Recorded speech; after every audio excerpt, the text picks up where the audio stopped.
Bonjour à tous et bienvenue sur Stator. Aujourd'hui, je retourne un petit peu aux sources. Effectivement, c'est ici que je vous avais présenté ma toute première vidéo, il y a plus de 2 ans maintenant, où on faisait notre premier tour de l'île avec le MG ZS première génération. Aujourd'hui, c'est l'une de ses descendantes qui va nous accompagner pour notre tour de l'île. On prend la MG4 dans sa version Luxury et on va faire notre petit tour. A tout de suite au col de Bellevue.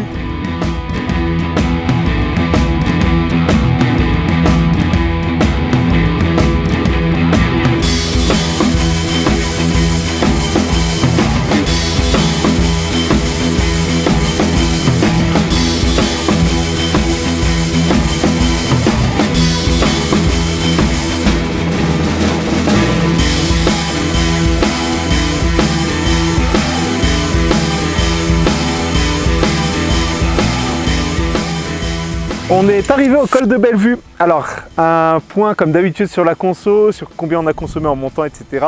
Mais d'abord, il faut préciser quelque chose. On n'est pas parti à 100%. On est parti à 87% pour une raison très simple. Il y a un paramètre, enfin il y a des paramètres qui permettent de réguler le pourcentage maximum rechargé. Et à la concession, il l'avait réglé à 80%. Mais c'est une bonne chose. Déjà, ça veut dire qu'on peut régler le pourcentage maximum quand on recharge. Là, pas plus de suspense, on est à 67, donc on a mangé 20% en montant. Je m'attendais à ce qu'elle consomme un peu moins que ça. On ne sait pas combien on a consommé parce qu'en fait le tableau de bord il bloque à 29,8. Donc je sais que je suis au-dessus mais je ne sais pas à combien. Donc on a fait 30 km, on a consommé à peu près 20%.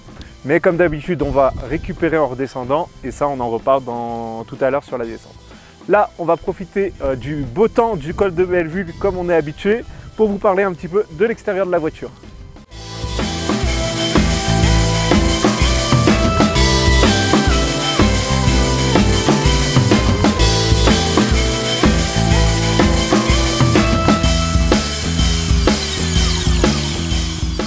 Un petit tour de l'extérieur, on commence par l'avant comme d'habitude. Sur l'avant, beaucoup de choses à dire. Alors déjà, on voit en bas qu'il y a des volets pour fermer les grilles d'aération quand on n'est pas en train de rouler, donc ça c'est intéressant. Ça permet aussi de limiter les flux d'air et donc d'économiser un petit peu d'aérodynamisme et donc de l'autonomie. Et quand on a besoin de refroidir la batterie, on ouvre les volets. Après, sincèrement, je vais dire un gros mot et je vais peut-être me faire taper sur la tête. Quand je regarde ça, je pense à une Lamborghini. C'est bizarre, mais c'est comme ça. Avec le capot qui descend vachement sur l'avant, les feux qui sont très énervés. Je l'aime beaucoup. Sincèrement, c'est coupé à la serpe, hein, il faut le dire. Il y a des angles de partout. Mais j'aime beaucoup ce travail-là qui a été fait sur le haut du capot. Ça rend très bien. Il y a une chose dont je suis un peu moins fan, c'est la couleur. Mais je vous assure, elle existe dans d'autres couleurs. Donc on va imaginer qu'elle est bleue. Parce qu'il y a un bleu magnifique, on essaiera de vous mettre des images en incrustation. Donc cette voiture est bleue là en ce moment, vous la voyez bleue. On n'a pas d'anti-brouillard à l'avant. Ce que vous voyez ici, ce sont les clignotants. Je peux vous les activer tout de suite. Voilà. Et les feux sont donc on a des feux à LED. Ce ne sont pas des feux matriciels. Il y a simplement plein phare automatique, ça devient très courant. Donc on est sur la version Luxury, c'est la version la plus équipée. À la fin de la vidéo, je vous détaillerai les 2 autres versions de ce MG4. On passe sur le côté. Sur le côté, donc déjà, le capot est assez court. Et ça, on le verra tout à l'heure quand je vous reparlerai du coffre. C'est normal, là-dessous, il n'y a rien. Donc il n'y avait pas besoin de faire de faire un capot très grand. Ce qui permet de dégager beaucoup de place entre les roues. On a un empattement qui est assez important. Et on a donc beaucoup de place à l'intérieur. Les jantes, elles sont en 18 pouces sur cette version Luxury, un peu moins grosse sur la version d'entrée de gamme Confort. Après, sur le côté, j'aime bien la bande en noir tout en bas là, mais bizarrement, moi je me suis habitué à force de présenter des voitures, ça manque de chrome. Cette voiture n'a aucun chrome sur l'extérieur. C'est un avantage pour certains, moi ça me manque un petit peu, je trouve que ça aurait apporté un peu de style. Mais ces effets noirs laqués qu'on voit ici autour des portes, sur le rétroviseur, ça rend quand même très bien, il faut le dire. Au niveau des jantes, on a des jantes qui sont très fermées, on a l'habitude sur les véhicules électriques, c'est pour l'aérodynamisme. Et on retrouve la trappe de recharge qui est ici sur l'arrière gauche du véhicule. En termes de dimension, on est sur une berline compacte, donc c'est un segment qui se fait très rare dans l'électrique. Elle fait 4,29 m de long pour 1,50 m de haut et 1,84 m de large. Donc en termes de largeur, elle est quand même plutôt large pour une compacte, ce qui lui donne cet aspect un petit peu posé sur la route, bien large. Et sur l'empattement dont je vous parlais tout à l'heure, on est à 2,70 m, ce qui est relativement important compte tenu des dimensions de la voiture. Pour ce qui est de la garde au sol, c'est important, ici à La Réunion avec les routes cassées qu'on connaît, on est à 15 cm, donc c'est tout à fait honorable pour cette catégorie de voiture. Sur la partie arrière, c'est la partie que j'aime le moins sur cette voiture. En fait, cet effet-là, je ne suis pas fan. Après, tout est une question de goût, mais voilà, je ne suis pas hyper fan de cette pièce-là, tout en longueur. Ça lui apporte un certain style, c'est sûr, mais c'est pas ce qui me plaît le plus. Par contre, il y a vraiment eu du travail au niveau de la sculpture du coffre. Il y a vraiment pas mal de choses qui ont été faites, qui ont été travaillées sur l'arrière de cette voiture. Le béquet qui est ici est uniquement sur la version Luxury. Sur les deux autres versions, il n'y a pas ce béquet. Et juste pour l'anecdote, ça a fait perdre 15 km d'autonomie. En termes de coffre, on est sur un coffre de 350 litres, donc tout à fait honorable. On a l'habitude, on peut régler ça sur 2 hauteurs. Par contre, c'est un petit peu particulier. Ces parties-là se rabattent comme ça pour aller se mettre complètement au fond. Donc pourquoi pas. Moi, je trouve ça rigolo, c'est sympathique. Et sous le coffre, on retrouve les éléments pour la roue de secours, enfin pour le kit anti-crevaison, pardon.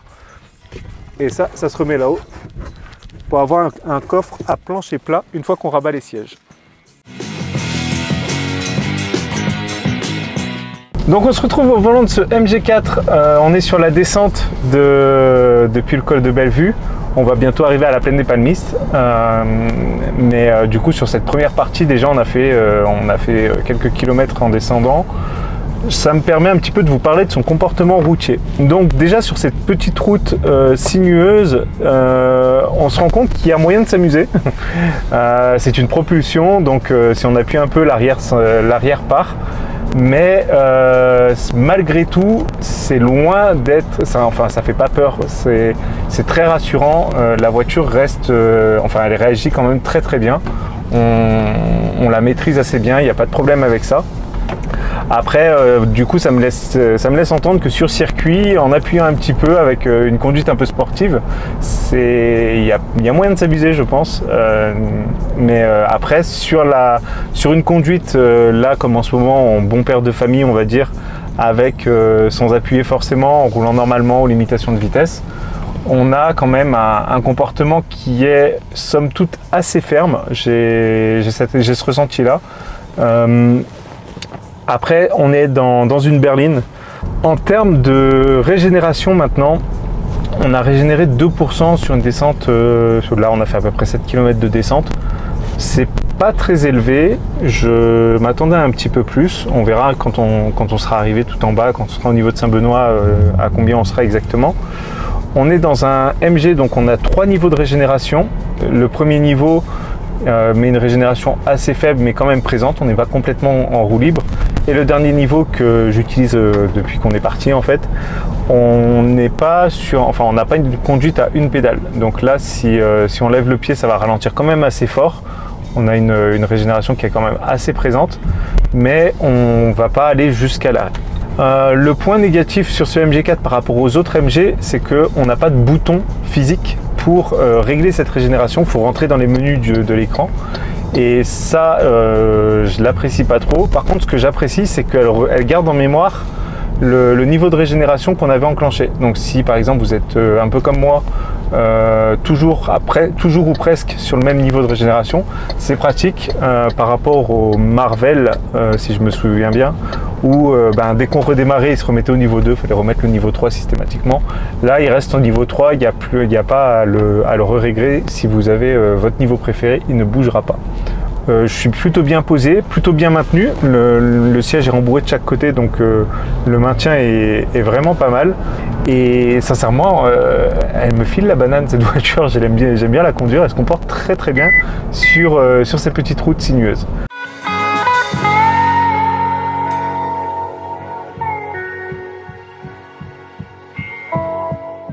On est arrivé à Saint-Denis, donc on a fait toute la descente depuis le col de Bellevue. Il nous reste précisément 61%. Donc depuis qu'on est parti, on a mangé à peu près 27% de batterie sur les 98 km qu'on a parcouru, avec une consommation qui s'est stabilisée à 16,4 kWh.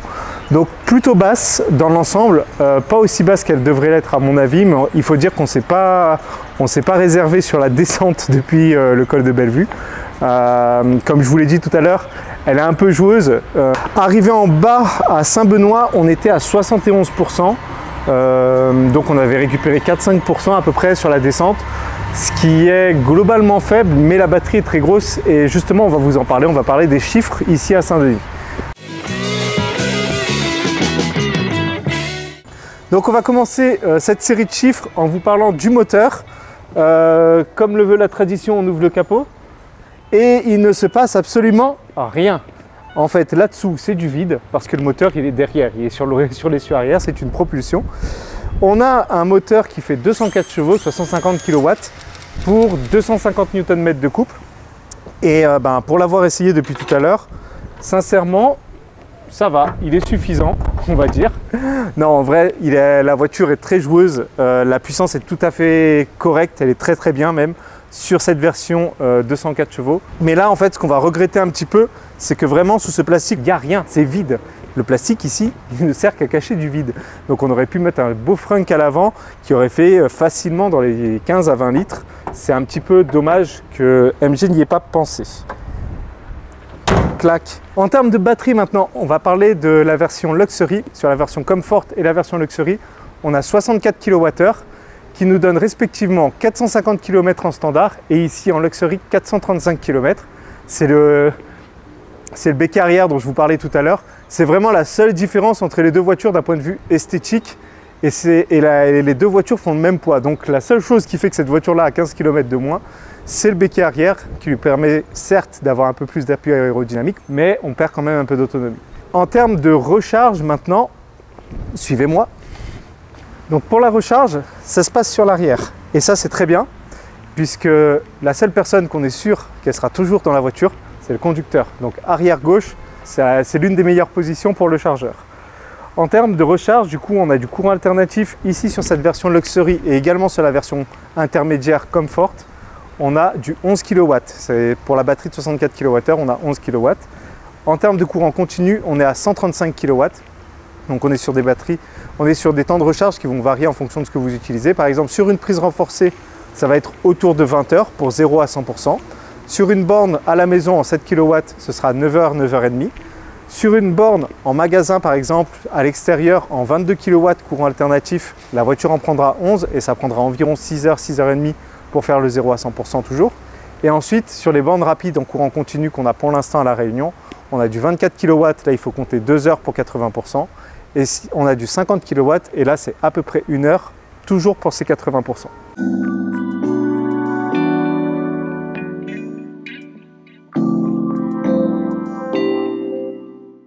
Donc l'habituel plan de 20 derrière 20. Merci 20 pour la porte. Hein. Merci monsieur. Alors, Horis, comment je me sens à l'arrière de ce MG4? Eh bien sincèrement, je ne m'attendais pas à ce qu'il y ait autant de place. Donc là, le siège est toujours réglé pour moi. D'ailleurs, on me voit devant. Hein. Je suis... Calme-toi un peu là. Bon, alors, on a vraiment beaucoup de place. J'ai de quoi passer les pieds sous le siège. Au niveau de la porte, on a vraiment des jolies finitions avec du noir laqué. Les plastiques sont bien travaillés. Devant moi, j'ai un siège avec 2 poches ici. C'est assez innovant. Je peux y mettre mon téléphone là tranquillement. J'ai une poche ici aussi pour mettre les plus grands objets. Un port USB, c'est de l'USB-A. Au niveau de l'assise, sincèrement, je ne m'attendais vraiment pas à ce que ce soit aussi bien. Je pensais que les sièges étaient beaucoup plus bas. Là, pour le coup, je suis vraiment bien posé. J'ai pas les genoux qui remontent de trop malgré le fait que je suis dans une berline. J'ai de la place à la tête, il n'y a pas de problème. Je vais dire, hein, mais j'aurais aucun problème à voyager très longtemps assis aux places arrière dans ce véhicule. Je regrette un peu qu'il n'y a pas d'accoudoir central. Ça, c'est un peu dommage. Après, du coup, ça fait que la place centrale, elle est un petit peu plus confortable que d'habitude. Bon, c'est quand même pas la panacée, hein, faut pas exagérer. mais ça reste assez correct. Et après, en termes de matériaux, de finition, sincèrement, c'est vraiment joli. C'est vraiment bien fini. Je suis vraiment très à l'aise. C'est la première fois que je m'assois derrière dans ce MG4. Et je suis vraiment bien installé.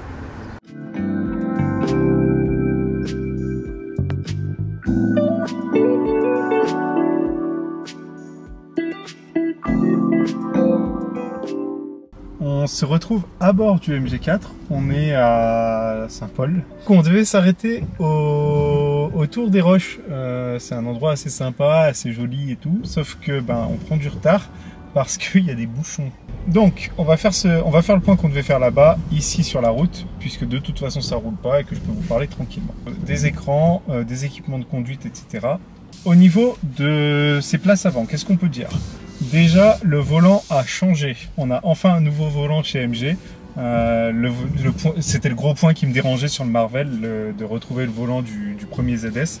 Là, on a un volant en 2 branches qui est beaucoup plus moderne, avec ces 2 commodos sur les côtés, qui permettent de contrôler énormément de choses. Je vais revenir dessus. Devant moi, je retrouve aussi un petit écran qui contient énormément d'informations, qui est très bien, enfin il est assez petit mais il est très lisible, il y a beaucoup de choses qui s'affichent dessus. Sur la partie gauche, il y a toutes les parties aide à la conduite. Sur la droite, on peut afficher un peu ce qu'on veut, typiquement moi je laisse mes consommations. Et au milieu, on a tout ce qui concerne la vitesse, etc. Le pourcentage de batterie qui s'affiche proprement, on est à 54% pour le moment, et le kilométrage restant.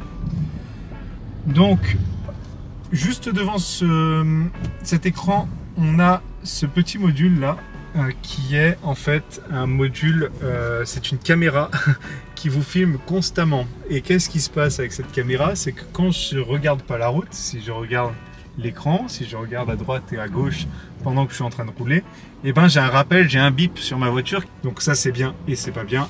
Moi clairement je le désactive parce que ça me bip beaucoup trop. Au niveau des commodos dont je vous parlais tout à l'heure, c'est là que franchement il y a un vrai gap. Sur la partie droite, on va commander tout ce qui est médias, etc. et la partie droite de l'écran. Donc on va pouvoir afficher les différentes fonctions avec ce petit joystick là. Mais là où c'est très fort, et là où MG a bien gagné en ergonomie, on va dire, c'est qu'il y a une petite étoile toujours sur ce côté du volant. Quand j'appuie dessus, je vais commander maintenant avec le même bouton, je vais commander la climatisation. Donc on le voit sur l'écran. Une fois que je suis en menu climatisation, je peux régler la force de la ventilation. Et en appuyant vers haut et bas, je règle la température. Et ça, mine de rien, en appuyant au milieu, je force en auto. Et ça, mine de rien, d'un point de vue ergonomique, ça change tout. C'est vraiment agréable d'avoir cette fonctionnalité-là. Cette touche raccourcie, on peut la laisser appuyer, on peut la régler pour pouvoir faire d'autres choses. On va pouvoir régler beaucoup de modules avec. En fait, c'est en fonction de ce que vous avez envie de faire. On a la même touche raccourcie de l'autre côté. Mais sur l'autre côté, par exemple, ici, ce qui est réglé, c'est que quand j'appuie dessus, ça m'affiche la caméra 360. Sincèrement, c'est des petits détails, mais ces petits détails, ça change vraiment beaucoup. Au niveau de la conduite, ça permet d'avoir... moi, je trouvais que ça manquait. Les commandes de clim ne sont pas physiques.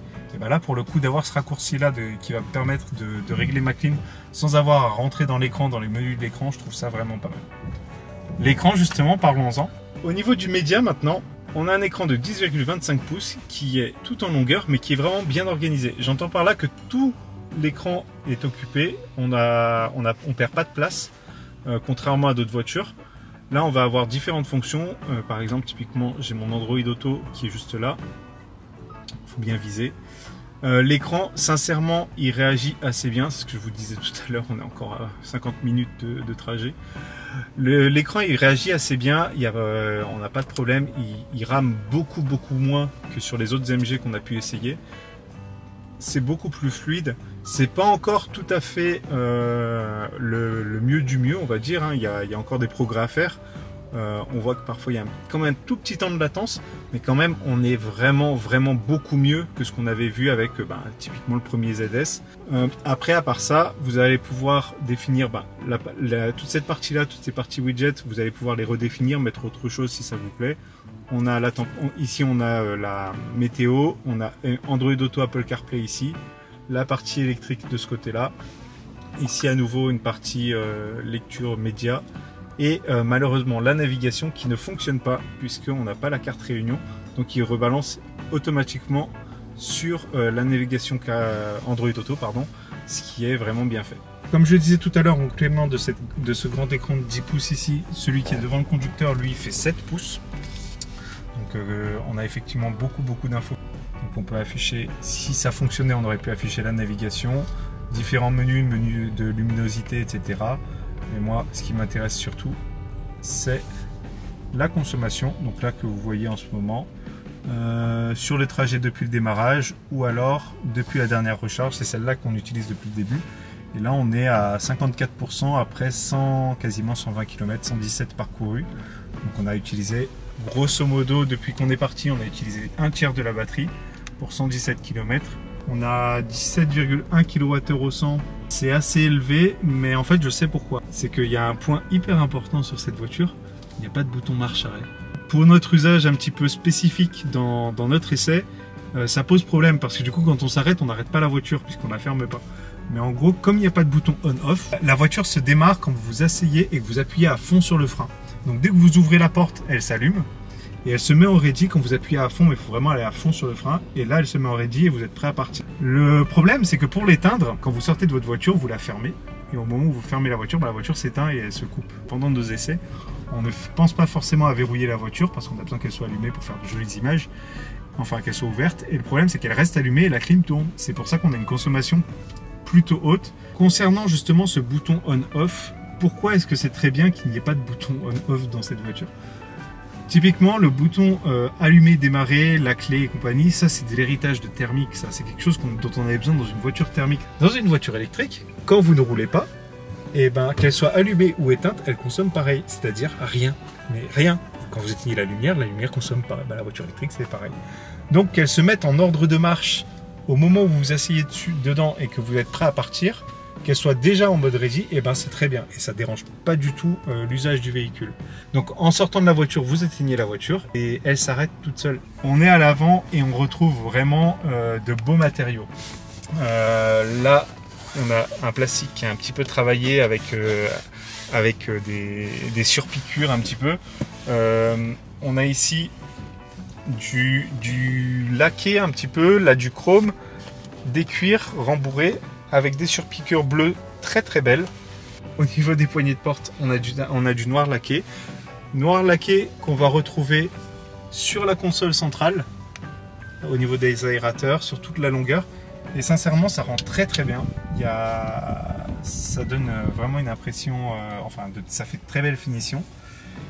Noir laqué à nouveau ici, mais là je suis beaucoup moins fan parce que autant là-bas c'est joli et j'y touche pas, autant là on a tendance à mettre les doigts et ça fait des traces et vous le savez, j'aime pas ça du tout. Le petit logo MG électrique qui est rétroéclairé ici, qui rend très bien aussi. Et ici le sélecteur de vitesse, marche arrière, marche avant, le parking et le neutre, avec le frein à main électrique juste à côté. Donc ici, c'est l'espace où vous allez pouvoir stocker votre téléphone. Il y a un chargeur à induction sur cette version Luxury. Donc quand vous avez l'option, c'est pas le cas sur mon téléphone, mais avec l'option, vous allez pouvoir recharger par induction votre téléphone ici. Sur l'avant, en termes de rangement, on retrouve deux porte-gobelets. Ici, un rangement sous le tiroir coulissant qui est pas très profond mais assez large. On peut, il y a les clés dedans, on peut y mettre son portefeuille, etc. On referme et ça permet de cacher tout ce qu'il y a là-dedans. On a un petit filet ici qui est fort sympathique, je pense que typiquement ce sera pour la clé.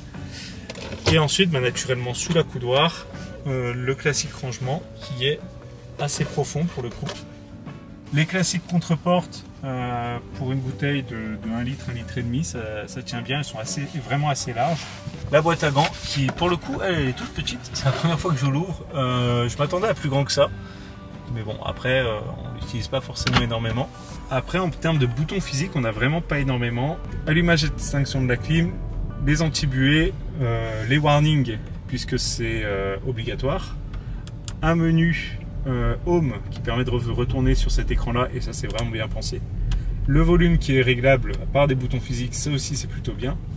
Donc, on est plutôt dans le service minimum, mais ça fait le taf, justement, grâce au Komodo qui est sur le volant, qui permettent de guider, qui permettent de commander tout le reste. Juste sur les équipements à intérieur, on dira. Sur cette voiture, on a également siège et volant chauffant, ça c'est un peu anecdotique ici à La Réunion. On a aussi des sièges électriques et enfin, bien naturellement, on a une clim automatique. Par contre, c'est une clim automatique monozone.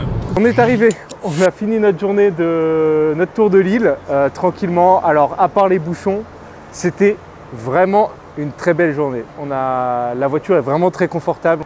Là, on va plutôt s'arrêter sur tout ce que je ne vous ai pas dit. La première chose, c'est l'autonomie. Quelle est l'autonomie de cette voiture en cycle WLTPI? Donc on a parcouru 180 km en mangeant à peu près 47% de la batterie. On est à 40%, on est parti à 87 ce matin. Donc à 40% de la batterie pour 180 km, enfin 47% de la batterie pour 180 km, ça ramène à peu près 380-385 km WLTPI. Par rapport aux 435 qui sont annoncés, on n'est pas très loin. Ça reste cohérent. Il en manque quand même un petit bout, mais ça reste cohérent. Je rappelle qu'avec la version juste en dessous, vous allez enlever le béquet arrière et donc gagner un petit peu d'autonomie. Là, on sera plutôt, je pense, on passera les 400 km assez facilement. Bon, il est venu temps pour moi de vous présenter les différentes versions de ce MG4. En entrée de gamme, vous allez avoir une version qui s'appelle Standard. Cette version Standard a une batterie plus petite, qui fait 51 kWh, mais dans une autre technologie, la technologie LFP, ce qui lui permet de chauffer un peu moins pour faire court. Dans cette version 51 kWh, vous n'allez avoir que 350 km. Par contre, en termes d'options, on est déjà très bien loti, puisqu'on a toutes les aides à la conduite, comme je vous l'ai dit tout à l'heure. On a un siège réglable, pas électriquement, mais mécaniquement en 6 positions. Le volant, il est réglable en hauteur et en profondeur, donc ça c'est très bien pour trouver sa position de conduite dès le premier niveau. On a des jantes en 16 pouces sur la version entrée de gamme avec des jantes tôle et des enjoliveurs. On n'a pas le béquet arrière et cette première version, elle est annoncée à 32 990 €, donc juste en dessous de 33 000 € avant bonus. Comme d'habitude chez Stator, on vous présente les prix hors bonus. On a un deuxième niveau qui s'appelle confort. Sur ce deuxième niveau confort, on va gagner la grosse batterie. Donc cette batterie de 64 kWh, ce sera la même. On aura 200 chevaux au lieu de 170 sur le premier niveau. Et on aura 450 km d'autonomie, donc 150 km de plus. Ça devient très intéressant, surtout au prix qu'elle a annoncé, puisqu'elle a annoncé à 36 990 €. Et après, en termes d'esthétique, on va gagner des jantes en 17 pouces, les mêmes que sur cette version-là. Et les vitres arrière surteintées que vous voyez ici sont déjà présents sur le deuxième niveau confort. Le troisième niveau, c'est celui qu'on a essayé aujourd'hui, donc la version Luxury. Dans cette version Luxury, on gagne le béquet arrière en termes d'esthétique extérieure. On gagne la détection d'angle mort, ce qui est assez intéressant, ce qui apporte beaucoup. On va aussi gagner des sièges en cuir avec le réglage électrique, enfin des sièges à moitié en cuir. On a les surpiqûres bleues que je vous ai présentées tout à l'heure qui sont vraiment très jolis. Et cette version Luxury, tout équipée avec tous les équipements que je vous ai présentés aujourd'hui, est à 38 990 €, ce qui en fait une voiture vraiment peu chère compte tenu des prestations qu'elle propose. Pour le coup, on en a vraiment pour son argent. Clairement, j'achèterai pas cette voiture pour son prix, mais vraiment pour ce qu'elle représente. On l'a conduite toute la journée. Elle présente un plaisir de conduire vraiment intéressant. On est très bien équipé.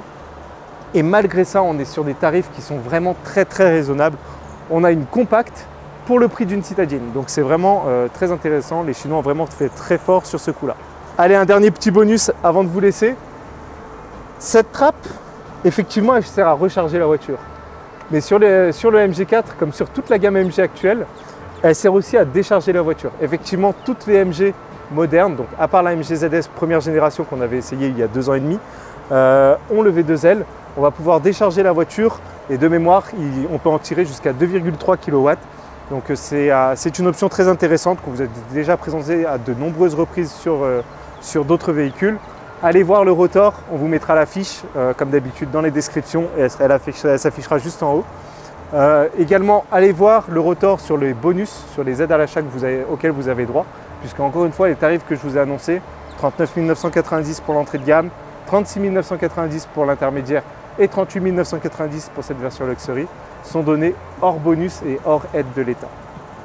Il est venu maintenant l'heure pour moi de vous laisser, mais comme d'habitude, on s'abonne. S'il vous plaît, abonnez-vous.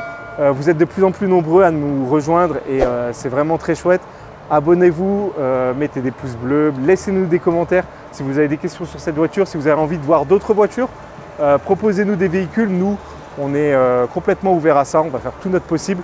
Et plus on aura d'abonnés, plus on aura d'impact sur les concessionnaires pour pouvoir essayer des voitures électriques naturellement sur Stator.